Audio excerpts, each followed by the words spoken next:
So most of our veg is grown in trugs or raised beds, if you call them that. This one I made here, this one I bought, and this one I made. It's all straightforward.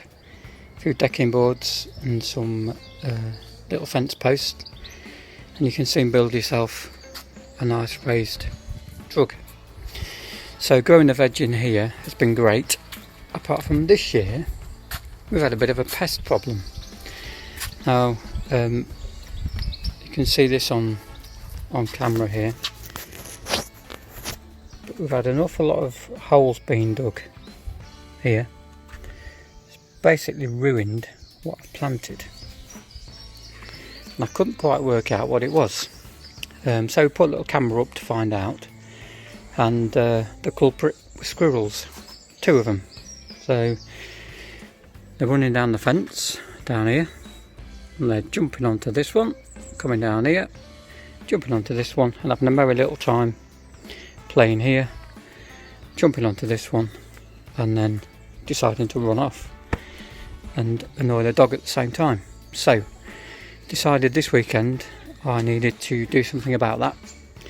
So I've built a couple of these frames here, and I thought people might be interested to see how I've done it. So this bed is 6 foot wide here, so I've made 2 frames, one there and another one there.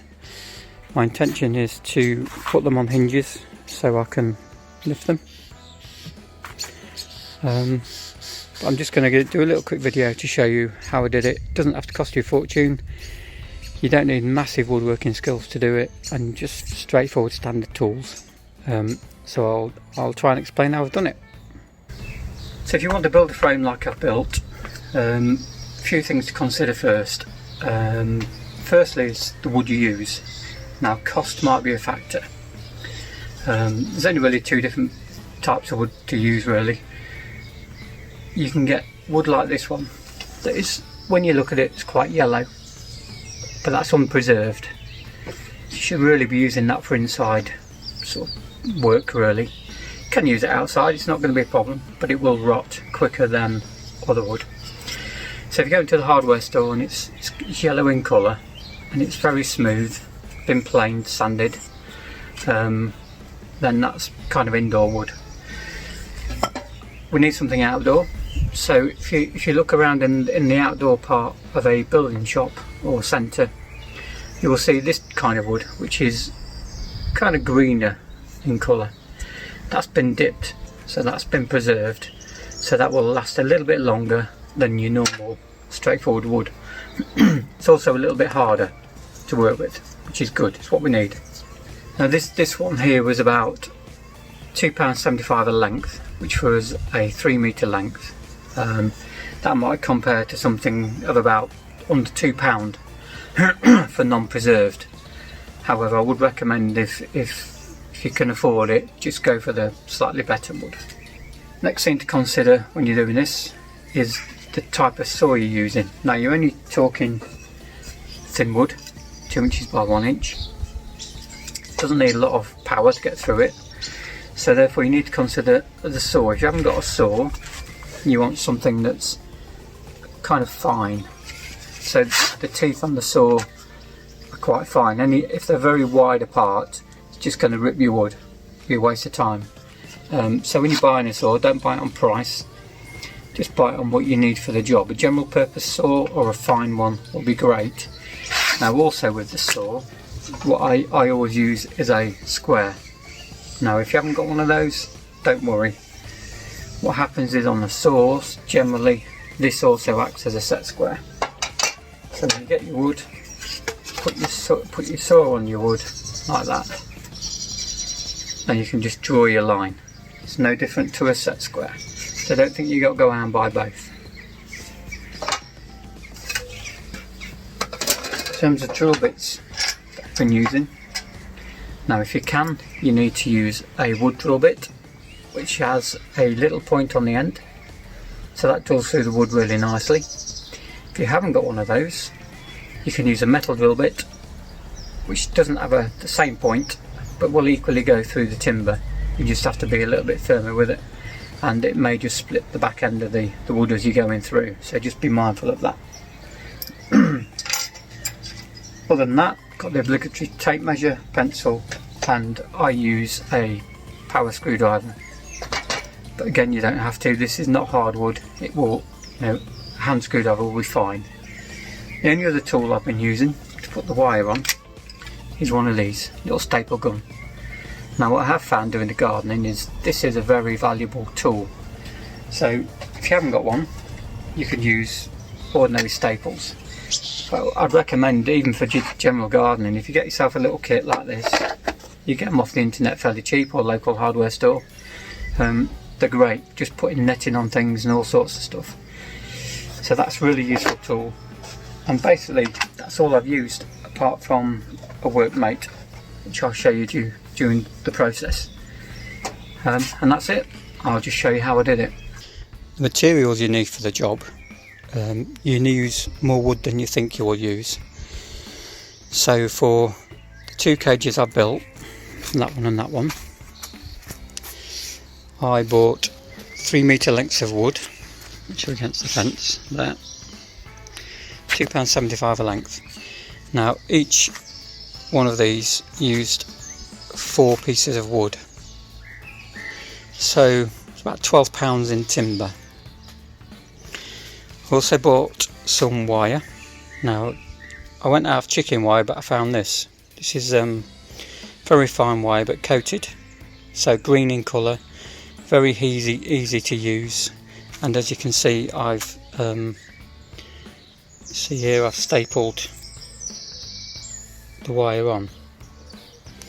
In terms of making the joints for the side here, it's nothing difficult, no joins involved. So 2 pieces I made the side frames first. So 4 pieces of wood just screwed together to make one side. I've then cut my lengths to go across to join the 2 sides, and just put a screw in there. So there's no joinery involved, it's straightforward, it's not going to last forever, but it will do the job for me. And what you will find is the netting will also strengthen the frame, so it acts as a support anyway. So no need to worry about woodworking skills or anything like that, as long as you can just, the key thing is you can just cut a straight line with a saw. So I'll show you how we crack on. So when you're cutting your wood, bear in mind it is only thin wood, you don't need to be too heavy with it. So I've just done my measuring, and all you do is you measure where you want to be, draw your line. I always try and draw one down the back side of the wood where I'm cutting to help keep the saw straight. So once you've done that, pop it on your bench, and how I tend to do it is look at the line. I'll put my finger on the line, put the saw on there, an initial back cut, front cut, just to get me going. Now you don't need too much pressure on this, nice and steady.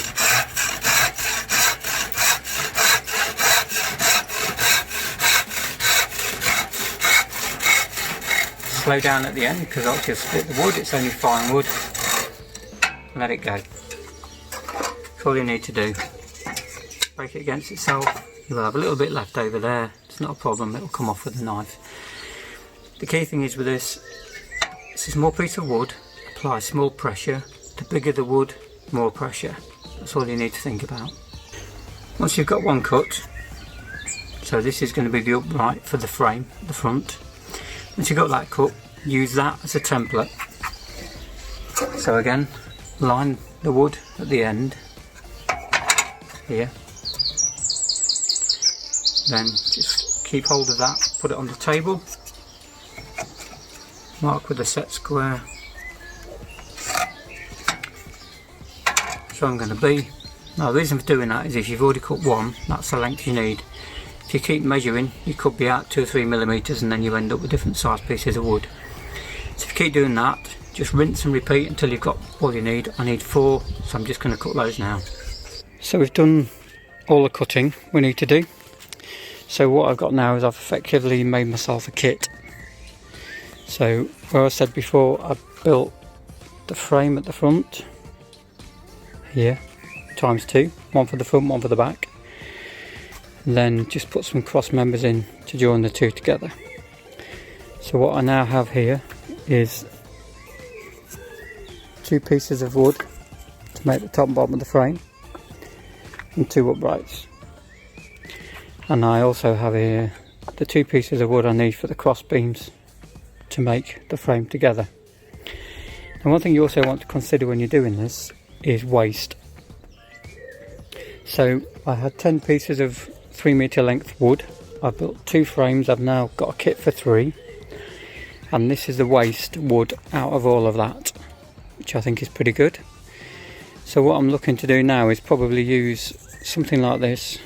I'll turn it into a handle to put on here somehow, maybe that way, so I'm not wasting anything really. So that's the kit, and I'll just show you how to make the corners and put the frame together. So putting the frame together, what we need to achieve is this really. Just put those pieces of wood together there. What I would recommend when you're working with small wood is you always pre-drill everything. If you don't, it's just going to split on you. So what I intend to do is to turn this on its end. I will drill down into the wood all the way through this piece of timber so it comes out the other side. Now, the screws I have are not quite long enough, but I'm not going to stress about that, because all I need to do is to make the screws go in further. So to do that, I'm going to use a bigger drill bit, which will allow the head to go in, and I'm probably going to drill that into about there. So by doing that, the head of the screw will go into there, and therefore that will make that screw plenty big enough to hold that frame together. So I'm going to do that on all 4 corners, and then I'll show you what that looks like when I've finished. So we saw the frame that way. All I've done is I've turned the wood on its end. Now, to give you a bit of guidance, we're going to screw it into this piece of wood. So if you put that piece of wood level with the end of there,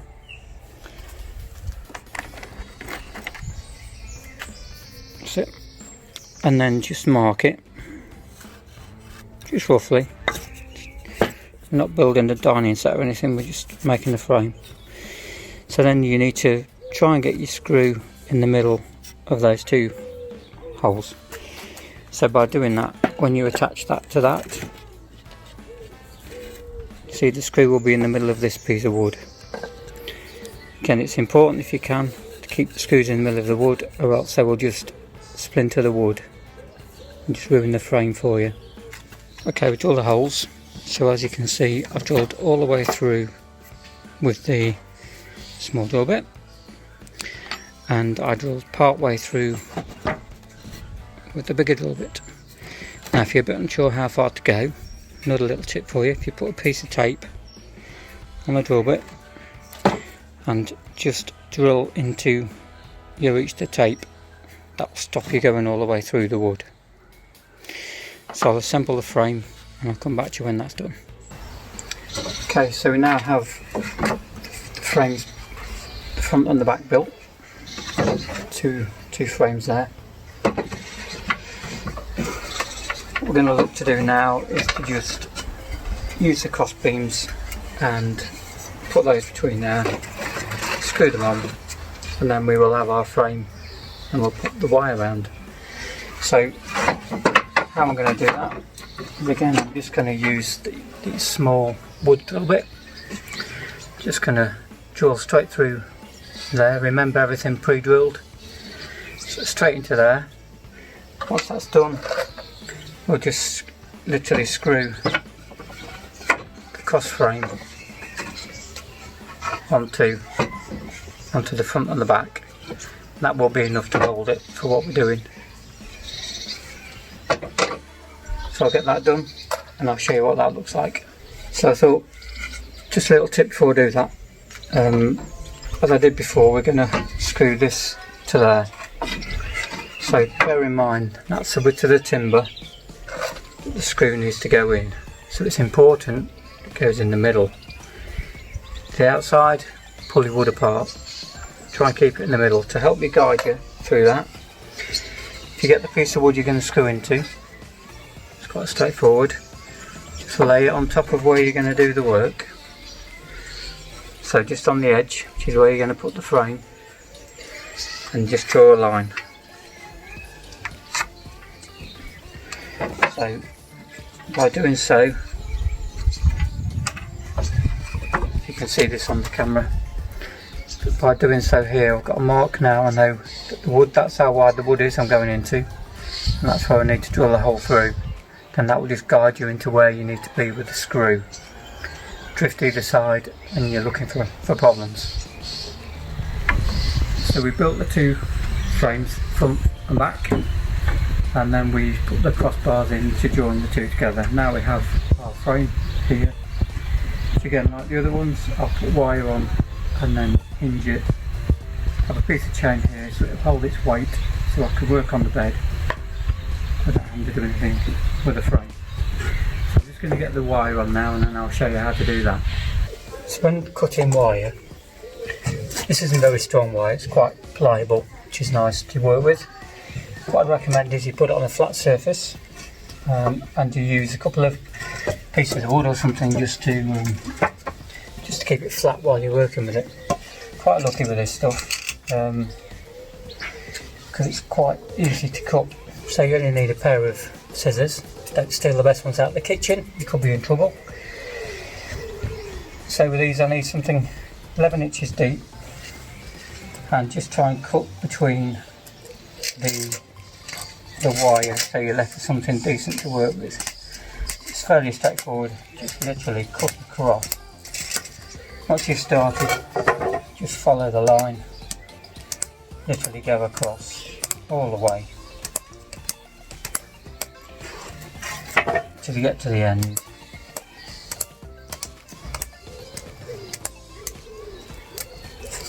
And there you go, that's your piece of wire cut. Now obviously be careful handling it, it's not too sharp, this stuff, which is good. And then that's another part of the kit, and I'll show you how to put that together in a moment. So this really couldn't be simpler. I've cut the wire into a kit. I've got my two side pieces there. I've got one piece for the back, which is going to go on there. And then because of the width of the wire, again always measure and check for wastage, because it's expensive stuff. So it's 1 metre wide. Now it is awkward to work with, but this will go on the front and over the top, and I just need to put the work on the back. So pop this on, couldn't really be simpler.